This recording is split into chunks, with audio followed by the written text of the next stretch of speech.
प्रार्थना करेंगे। गुरुर्ब्रह्मा गुरुर्विष्णु गुरुर्देवो महेश्वरः गुरुर्साक्षात् परब्रह्म तस्मै श्री गुरवे नमः। तस्मै श्री गुरवे नमः।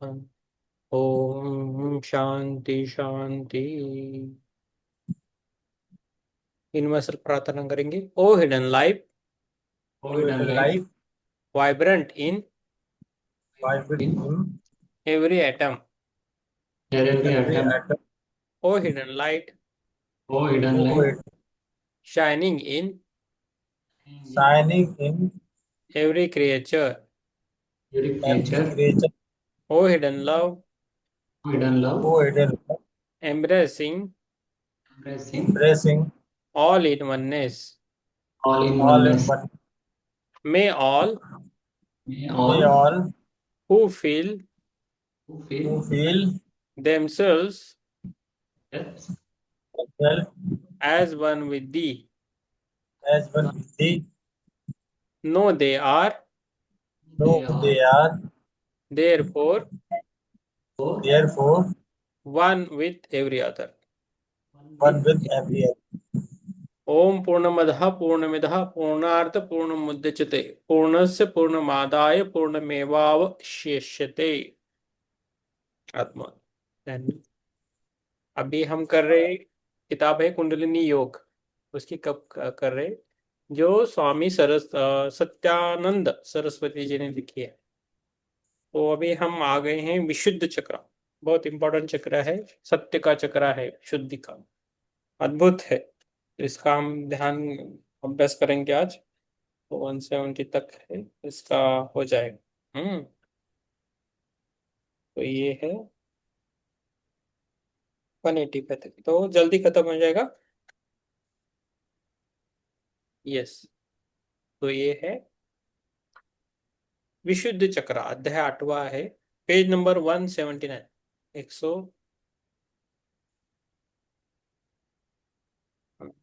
179 है। हम करके हाथी का एक चित्र है उसमें बहुत सारे अम आम आम इम इम बहुत कुछ लिखा है उसमें। हाथी का चक्र है उसको सोंड ज्यादा है। और हम लिखा है 3 रेखाएं हैं विशुद्ध चक्र है। इसका हम कलर भी कर सकते हैं। विशुद्ध चक्र को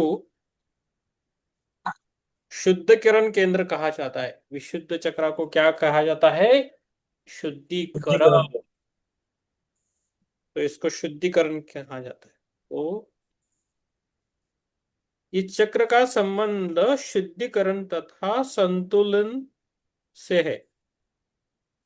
संतुलन से।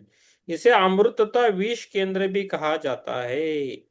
जो अमृत बिंदु से झरता है वह विशुद्ध अमृत तथा विष के रूप में अलग अलग हो जाता है। विष तो शरीर के बाहर निकल जाता है। Page number 180। परंतु अमृत से शरीर का पोषण होता है। वह सुंदर स्वास्थ्य तथा दीर्घ जीवन मिलता है। विशुद्ध चक्र प्राकट्य की एक ऐसी स्थिति है जिसे जीवन को अनुभूतियां प्रदान करने वाला माध्यम माना जाता है जिससे साधक के ज्ञान में वृद्धि होती है। जीवन कष्टदायक न रहकर आनंददायक हो जाता है।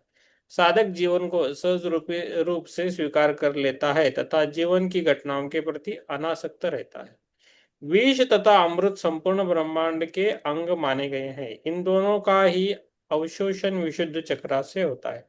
जीवन के द्वंद्वों तथा ध्रुवत्वों को समान रूप से स्वीकार किए जाने के कारण ज्ञान तथा विवेक का उदय होता है। फिर से पढ़ेंगे विशुद्ध चक्र के बारे में। विशुद्ध चक्र प्राकट्य की एक ऐसी स्थिति है जिसे जीवन को अनुभूतियां प्रदान करने वाला माध्यम माना जाता है जिससे साधक के ज्ञान में वृद्धि होती है। जीवन कष्टदायक न रहकर आनंददायक हो जाता है। साधक जीवन को सहज रूप से स्वीकार कर लेता है तथा जीवन की घटनाओं के प्रति अनासक्त रहता है। विष तथा अमृत संपूर्ण ब्रह्मांड के अंग माने गए हैं। इन दोनों का ही अवशोषण विशुद्ध चक्र में होता है। जीवन के द्वंद्वों तथा ध्रुवत्वों को समान रूप से स्वीकार किए जाने के कारण ज्ञान तथा विवेक का उदय होता है। ठीक है। उच्च विवेक की क्षमता विशुद्ध की अधिक सूक्ष्म पक्ष है। अंततः यहाँ टेलीपैथी से प्राप्त किसी भी संदेश की सत्यता को परखा जा सकता है। इसी प्रकार विशुद्ध में उच्च चेतना के स्तर के कारण होने वाली वास्तविक अनुभूतियों तथा कल्पना व अचेतन मन के कारण होने वाली अन्य अवास्तविक अनुभूतियों का अंतर भी स्पष्ट समझ में आने लगता है। कुंडलिनी योग में विशुद्ध चक्र को बहुत अधिक महत्व नहीं दिया जाता, क्योंकि इसमें मूलाधार, अनाहत तथा आज्ञा चक्र को ही महत्वपूर्ण माना जाता है। कुंडलिनी योग में विशुद्ध चक्र को बहुत अधिक महत्व नहीं दिया जाता, क्योंकि इसमें मूलाधार, अनाहत तथा आज्ञा चक्र को ही महत्वपूर्ण माना जाता है, अतः विशुद्ध महत्वहीन हो जाता है। परंतु इसके ठीक विपरीत दृष्टिकोण ही अधिक युक्ति संगत लगता है। यस, अमित जी, आपके पास बुक है, किताब है? नहीं, मैं थोड़ा पॉइंट लिखता हूँ आप। हाँ, पढ़ लिखते हो आप? कन्नड़ में लिखते हो? हाँ, हाँ ठीक है, वो अच्छी है, अच्छी बात है फिर। वो किताब नहीं है ना, हाँ इम्पोर्टेंट पॉइंट्स। हाँ, तो ठीक है, बहुत अच्छा है। तो अभी इसका जो स्थिति है, ये देखेंगे। स्थिति है, विशुद्ध चक्र ग्रेव जालिका सर्वाइकल प्लेक्सस में गले के ठीक पीछे स्थित है। इसका क्षेत्रम गले के सामने या थायराइड ग्रंथि पर है। शारीरिक स्तर पर विशुद्ध का संबंध ग्रसनी तथा स्वर यंत्र तंत्रिका जालिका से है। ये इस इधर है ना, उधर ही है। जिधर हमारा स्वर यंत्र है, साउंड बॉक्स है ना, उधर है उसका। हाथ लगाने से भी पता चलता है। इसके बराबर पीछे है। ठीक है। यस। अभी राम प्रसाद जी, आप ये पारंपरिक प्रतीक आप पढ़िए, बाद में हम देखेंगे। जी। यस। आवाज नहीं सर। आवाज आ रही है आपकी? आवाज। यस। पारंपरिक प्रतीक। कुछ तांत्रिक ग्रंथों के अनुसार विशुद्धि चक्र एक गहरे भूरे रंग के कमल की तरह है, परंतु सामान्यतः साधकों ने इसका अनुभव 16 पंखुड़ियों के बैंगनी रंग के कमल की तरह किया है। ये 16 पंखुड़ियां इस केंद्र से जुड़ी नाड़ियों से संबंधित है।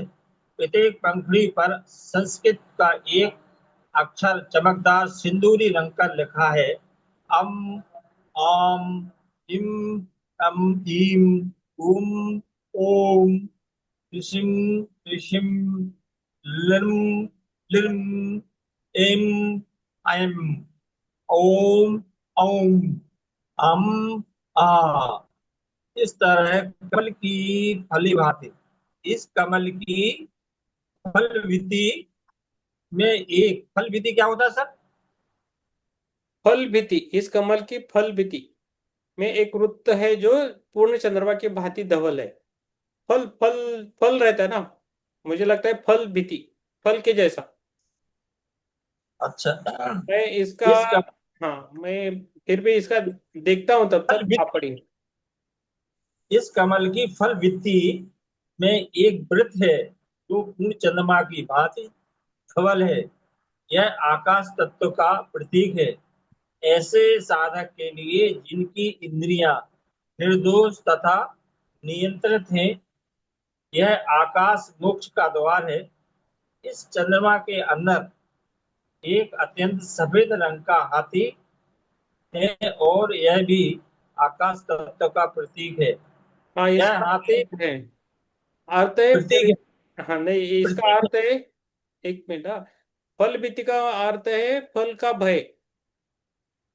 इस कमल की फल भित्ति में एक वृत्त है जो फल भित्ति छोड़कर कर्म करो, परिणाम की चिंता या डर छोड़कर अपना कर्म करो, कर्तव्य करो, ऐसा है। ऐसा ऐसे साधकों के लिए जिनकी इंद्रियां निर्दोष व नियंत्रित हैं, यह आकाश मोक्ष का द्वार है। इस चंद्रमा के अंदर एक अत्यंत सफेद रंग का हाथी है हाँ और यह भी आकाश तत्व का प्रतीक है। यह हाथी इस स्तर की चेतना का वाहक जब माना जाता है और साधक इस हाथी पर अपने को बैठा हुआ देख सकता है। इसका बीज मंत्र है हम है और यह भी एकदम सफेद है, जो आकाश तत्व का स्पंदन है।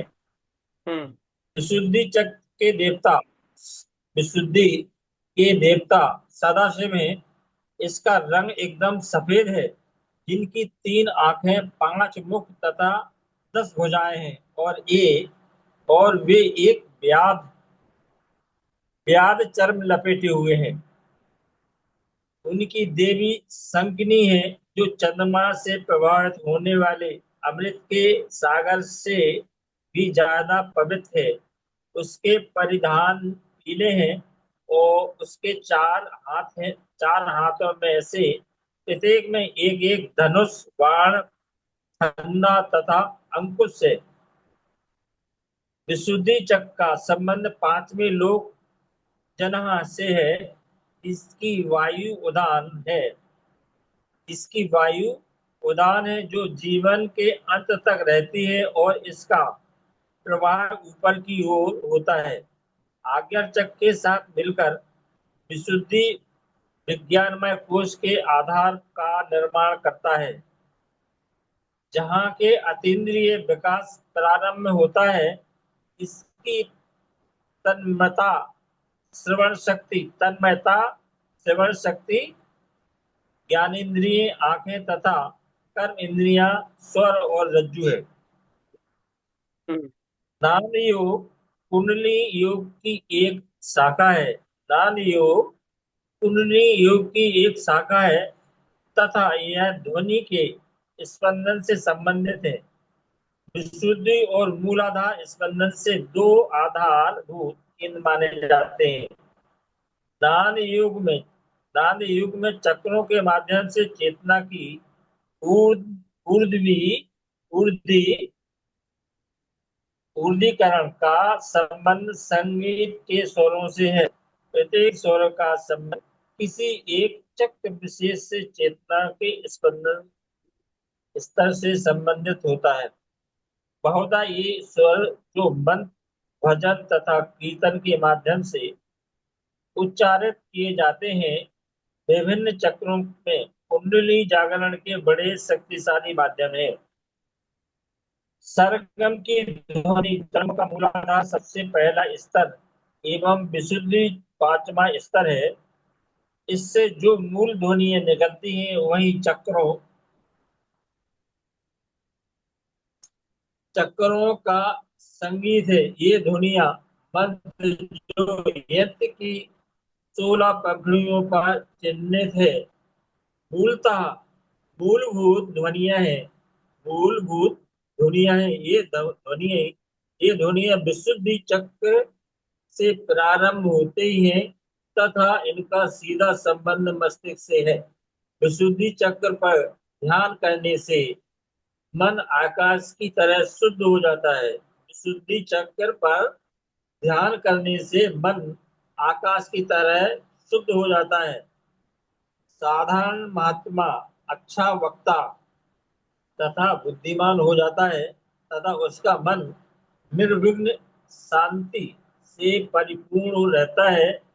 चक्र में एक ठंडे द्रव की भांति अमृत की अनुभूतियां होती हैं और साधक व्याधि तथा दुख से राहत हो जाता है। उसमें करुणा का भाव रहता है। वह आनंदमय मग्न रहता है तथा दीर्घजीवी होता है। Thank you sir. Yes, Supriya ma'am आ गए हैं। हैप्पी बर्थडे मैम, आपको जन्मदिन की हार्दिक शुभेच्छाएं। और आइए। पढ़ो सर। 1-2 मिनट, वो आ गई है, सुप्रिया मैम आ गई, 1 मिनट। सुप्रिया मैम, हाँ बैठो बैठो। हाँ, आप दिख रहे हैं। हमने ग्रुप में भी डाला है, देखा है ना आपने? आवाज आ रही हमने है भी ना? डाला सर। हाँ, हमने भी आपने भी डाला। डाला है, राम प्रसाद जी ने डाला है, बहुत सारे लोगों ने लिखा है ना? बहुत हाँ, सारे। आ रही है। हाँ हमारा पूरा हिंदी में है सर। हाँ, हमने हिंदी में डाला है सब। हाँ, सबको थैंक यू। सब। हाँ, सबको थैंक यू, मैंने देखा था राम प्रसाद जी ने डाला हो। हाँ, वेरी गुड वेरी गुड। अभी आज वेरी का गुड। आप, अब आज पढ़ने के लिए है क्या? नहीं आज क्या अभी बर्थडे का मूड है? आज आज नहीं आएंगे। हाँ, I am leaving now. Only I am open this. ठीक है, ठीक है, good looking and good looking.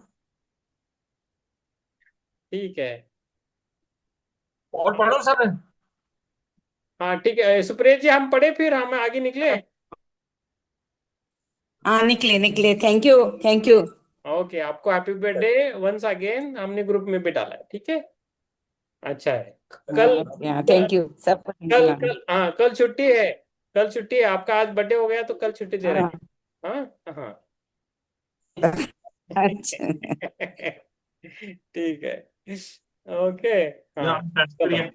हाँ पढ़िए। हाँ भैया, ये राम प्रसाद जी, मैं पढ़ता हूँ एक बार, फिर आपको देता हूँ, ठीक है। जी जी सर। हाँ। प्रारंभिक प्रतीक। ओके। कुछ तांत्रिक ग्रंथों के अनुसार विशुद्ध चक्र एक गहरे भूरे रंग के कमल की तरह है, परंतु सामान्यतया साधुकों ने इसका अनुभव 16 पंखुड़ियों के बैंगनी रंग के कमल की तरह किया है। ये 16 पंखुड़ियां इस केंद्र में से जुड़ी नाड़ियों से संबंधित है। प्रत्येक पंखुड़ी पर संस्कृत का एक अक्षर चमकदार सिंदूरी रंग से लिखा है।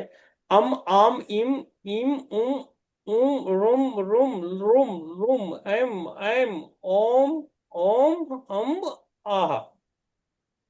इस कमल की पलविति में एक वृत्ति है जो पूर्ण चंद्रमा की भांति धवल है। यह आकाश तत्व का प्रतीक है। ऐसे साधक के लिए जिनकी इंद्रिया निर्दोष तथा नियंत्रित है, ये आकाश मोक्ष के द्वार है। इस चंद्रमा के अंदर एक अत्यंत सफेद रंग का हाथी है।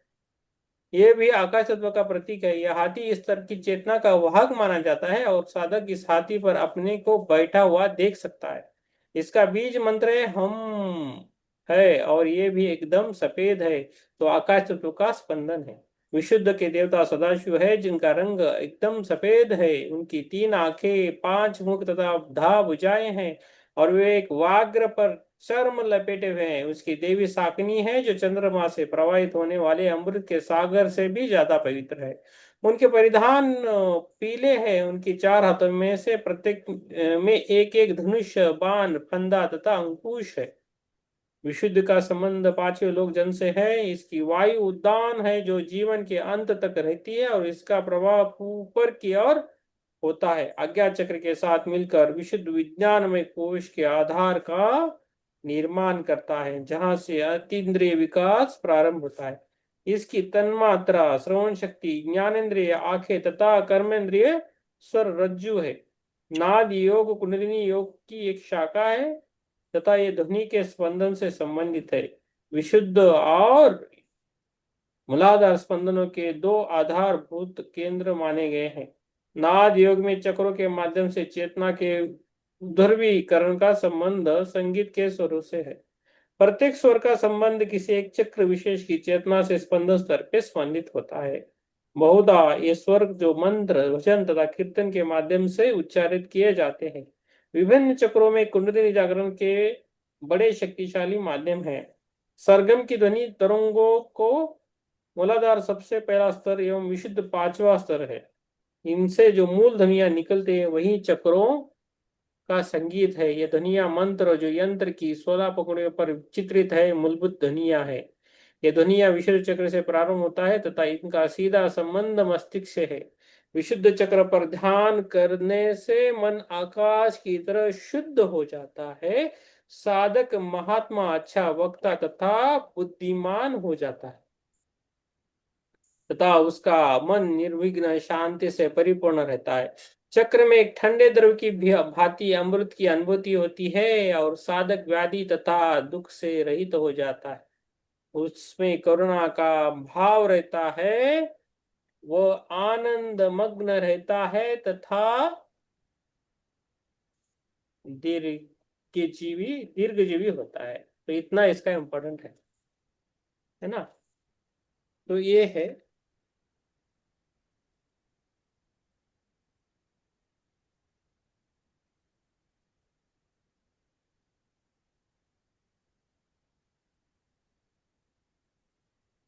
हम्म। यस। तो अमृत और विष, अमृत और विष है। आप पढ़ना चाहते हैं तो पढ़िए। राम प्रसाद जी, आज आपको है, अब पढ़िए, आराम से पढ़िए, क्लियरली पढ़िए। तांत्रिक शास्त्रों में ये अमृत और विष तांत्रिक शास्त्रों में ऐसा वर्णित है कि सिर के पीछे भाग में बिंदु स्थित चंद्रमा से अमृत का स्राव होता रहता है। यह अमृत बिंदु विसर्ग से व्यक्तिगत चेतना से गिरता है। इसके संबंध में बिंदु को एक ऐसा केंद्र या माध्यम कहा जा सकता है कि जिसके साथ साथ में व्यक्तिगत चेतना का वैश्विक वैश्व चेतना का संयोग होता है। इस द्रव्य को अनेक नामों से जाना जाता है। अंग्रेजी में इसे ambrosia, the nectar of the God कहा जाता है। वेदों में इसे सोम तथा तंत्र में इसे मद मात कहते हैं।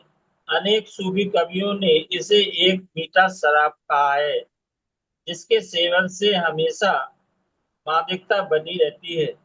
ईसाई धार्मिक कृत्यों में भी इसी प्रकार की प्रतीकात्मकता है जिसमें मदिरा अर्पित की जाती है और परम प्रसाद के रूप में भी पी जाती है।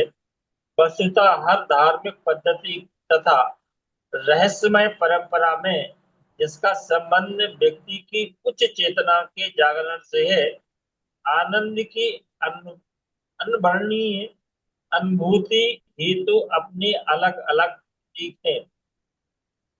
बिंदु और विशुद्धि के बीच में एक दूसरा छोटा सा अतीन्द्रिय केंद्र है जिसे ललना चक्र कहते हैं और इसका विशुद्धि चक्र से बहुत नजदीक संबंध है। जब अमृत बिंदु से झरता है तो इसका भंडारण ललना में होता है। यह केंद्र जो एक ग्रंथि भंडार की तरह है।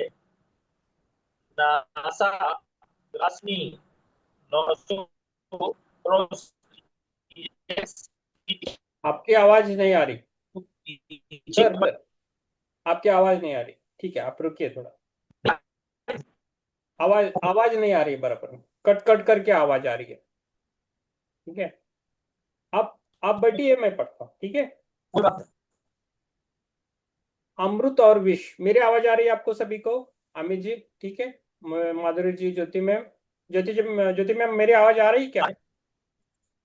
आ रही है सर। ओके ठीक है, अमृत और विष फिर से पढ़िए, पढ़ता हूं।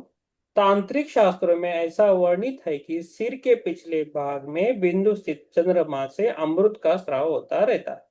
यह अमृत बिंदु विसर्ग से व्यक्तिगत चेतना में गिरता है। इसके संबंध में बिंदु को एक ऐसा केंद्र या माध्यम कहा जा सकता है जिससे सहस्त्रार में व्यक्तिगत चेतना का वैश्व चेतना से विश्व चेतना से संयोग होता है।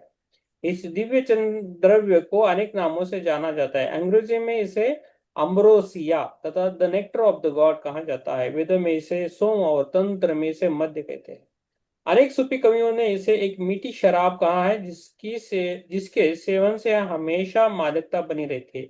ईसाई धार्मिक कृत्यों में भी इस प्रकार की प्रतीकात्मकता है जिसमें मदिरा अर्पित की जाती है और परम प्रसाद के रूप में भी पी जाती है। वस्तुतः हर धार्मिक पद्धति तथा रहस्यमय परंपरा में जिसका संबंध व्यक्ति की उच्च चेतना के जागरण से है, आनंद की अवर्णीय अनुभूति हेतु अपने अलग अलग प्रतीक है।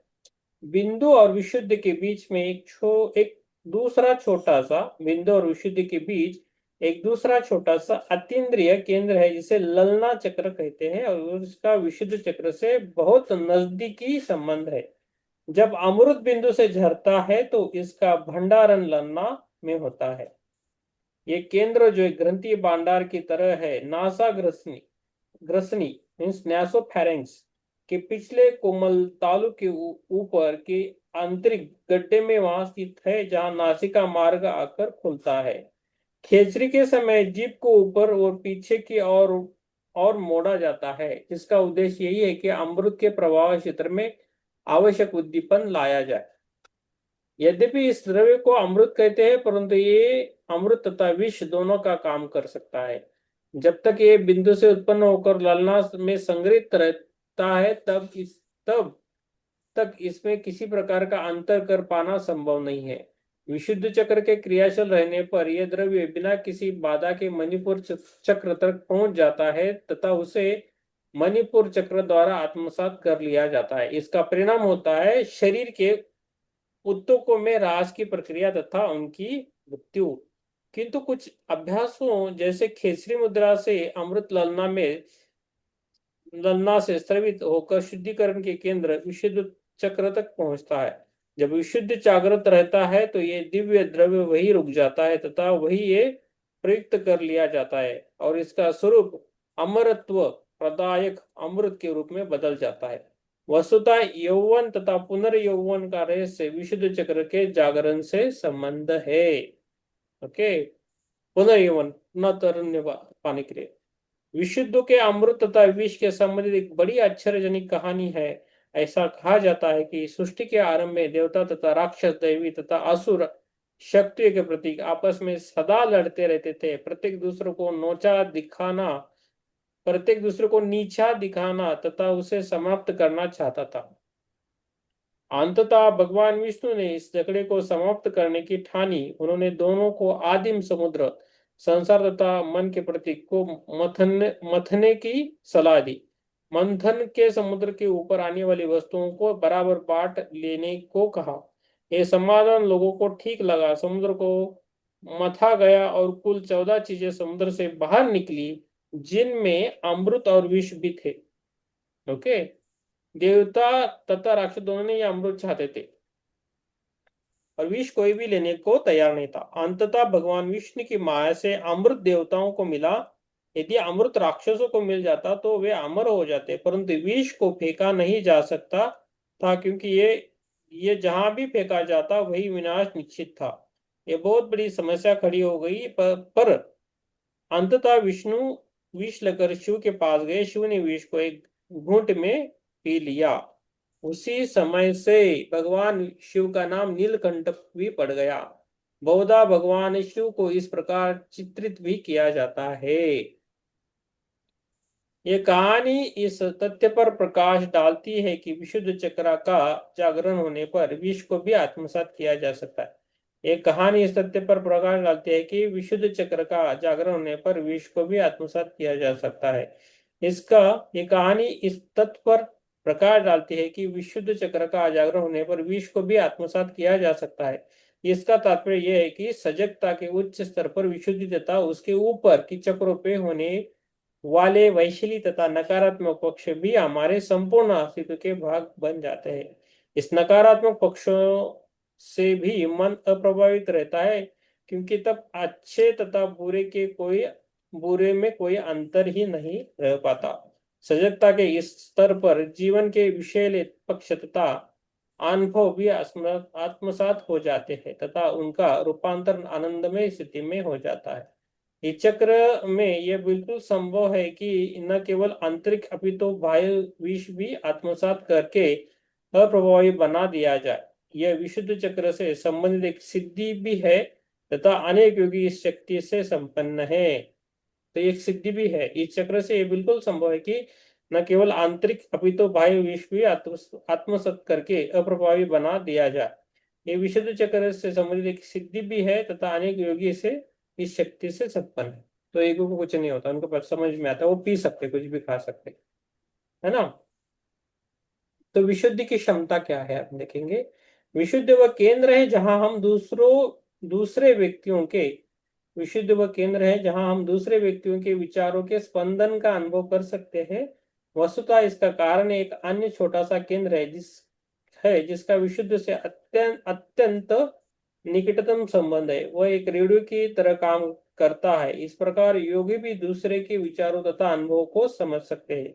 यद्यपि दूसरे के विचार तरंगों को शरीर के अन्य स्थानों जैसे मणिपुर चक्र पर भी अनुभव किया जाता है।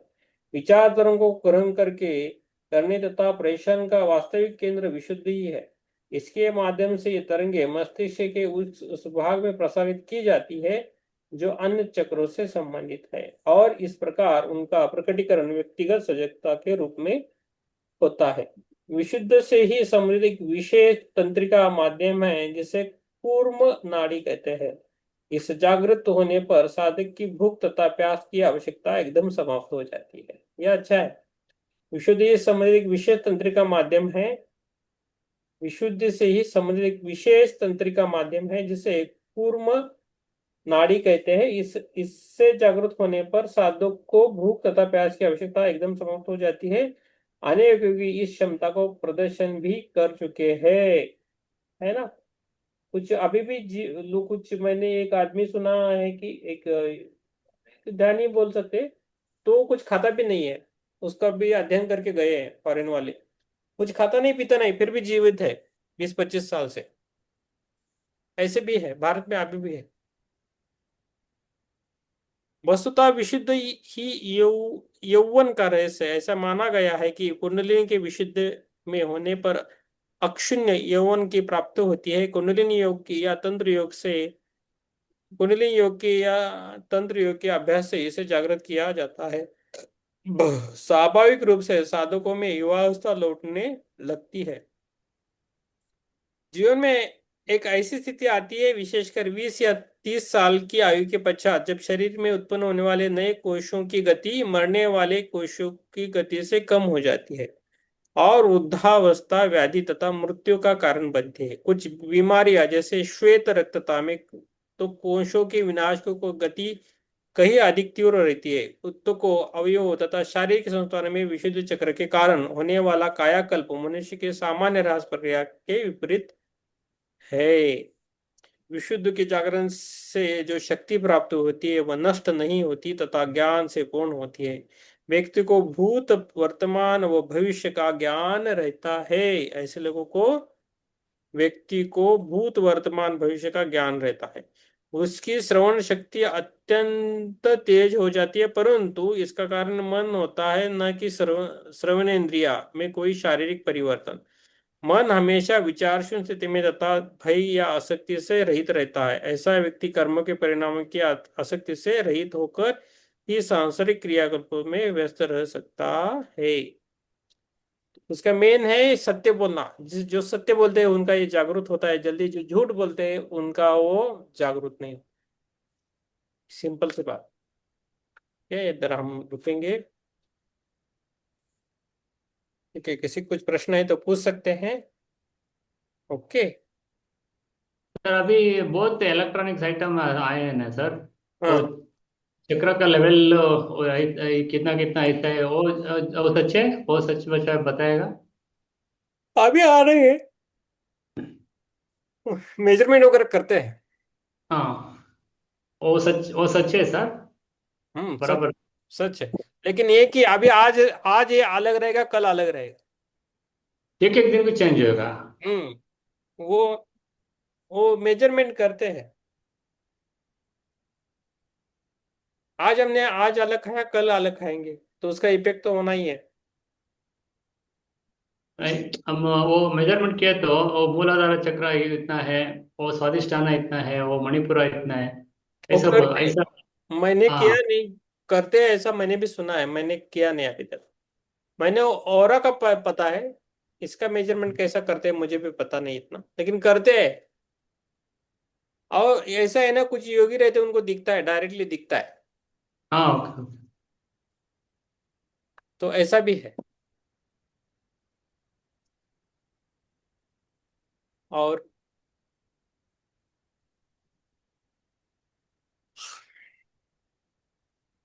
यस।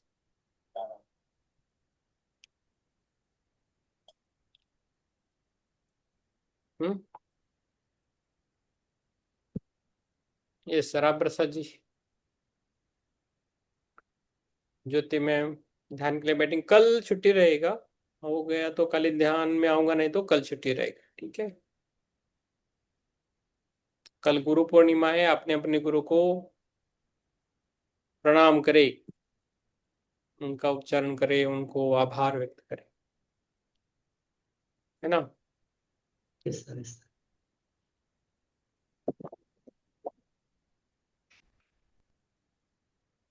यस। ध्यान में बैठे आराम से,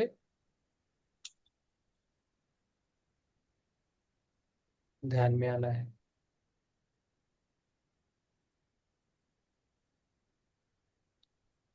है ना।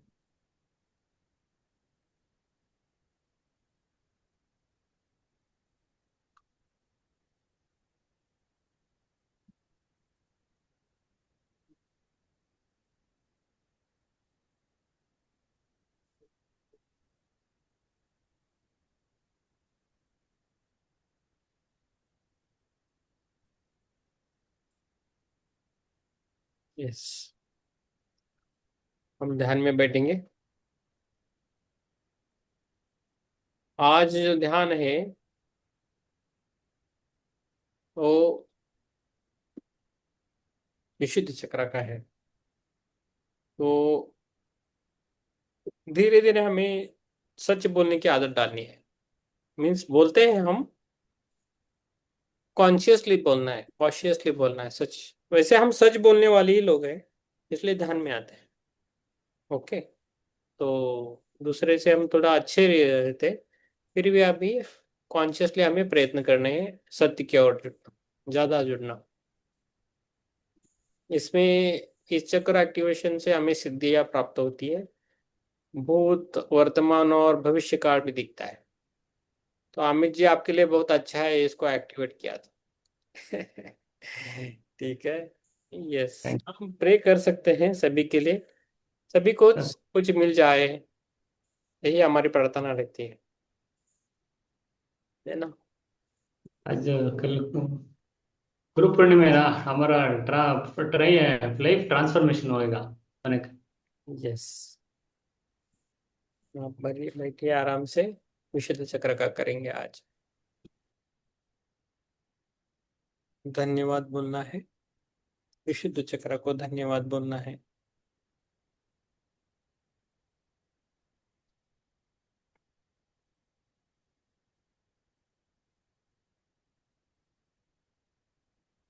धीरे धीरे हमें बोलना है।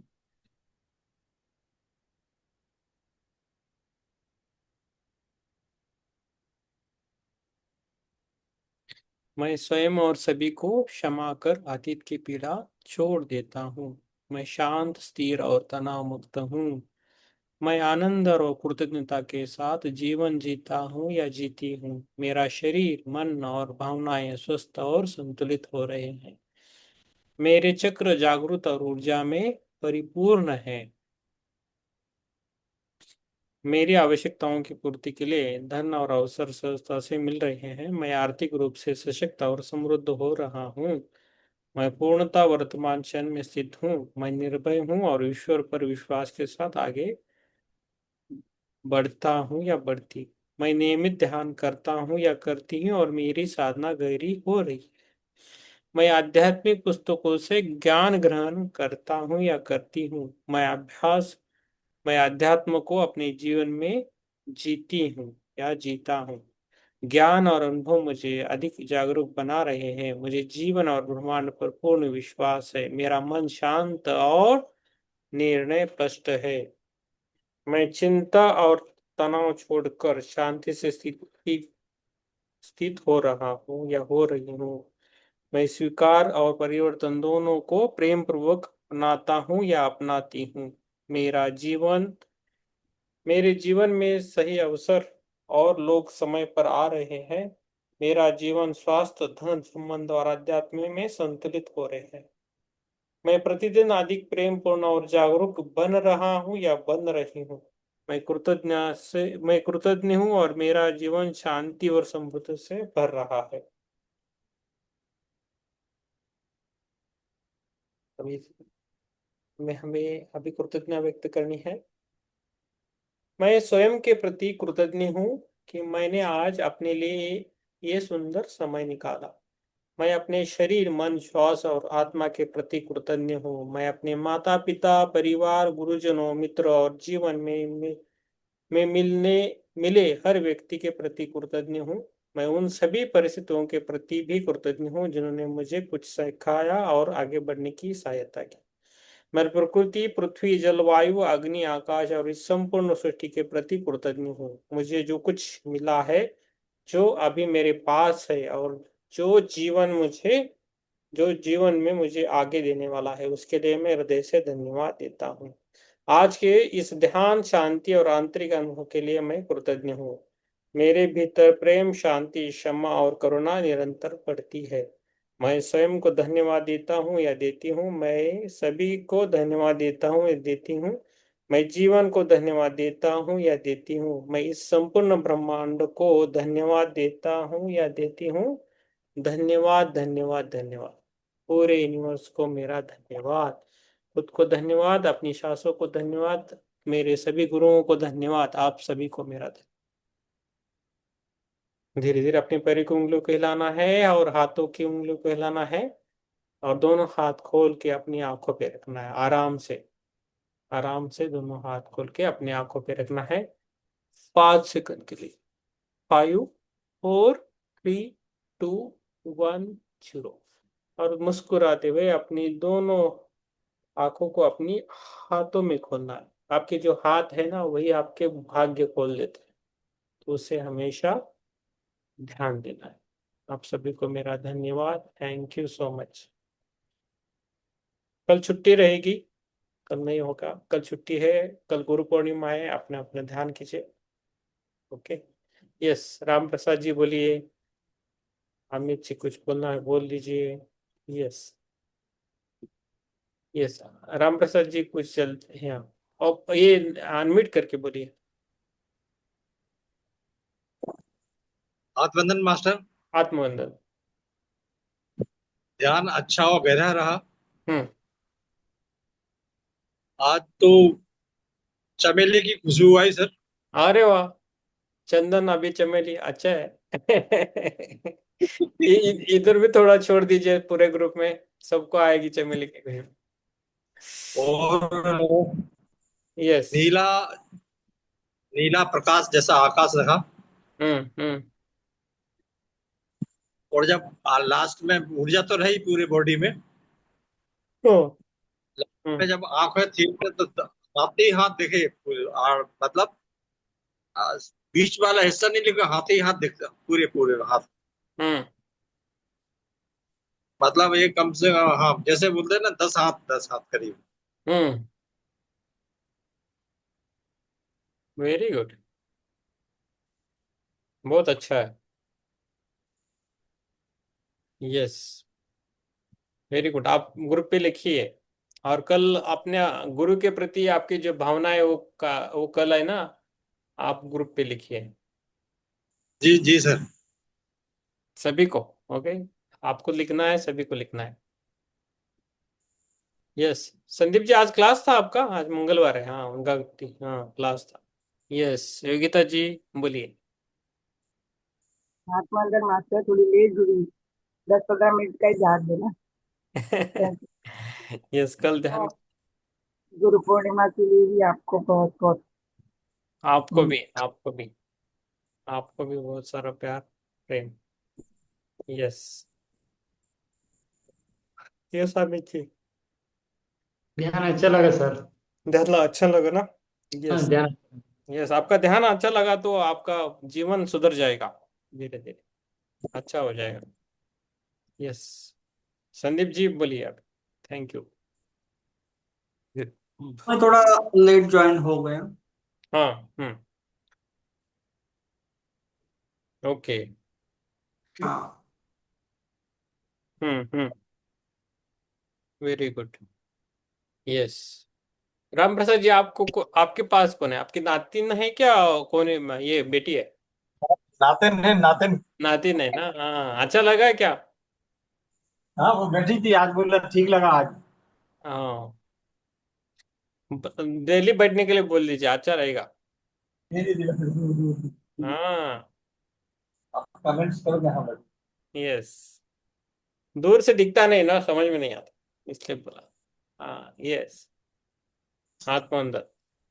Yes, yes. आप क्या करते हो? मैं अभी पढ़ाई करती हूँ। कौन सी कक्षा, मीन्स कॉलेज कौन सा, क्या किस में पढ़ाई करते हैं आप? कॉलेज में बीए बीएड कर रही हूँ। बीए बीएड, अच्छा है। अच्छा, गुड गुड।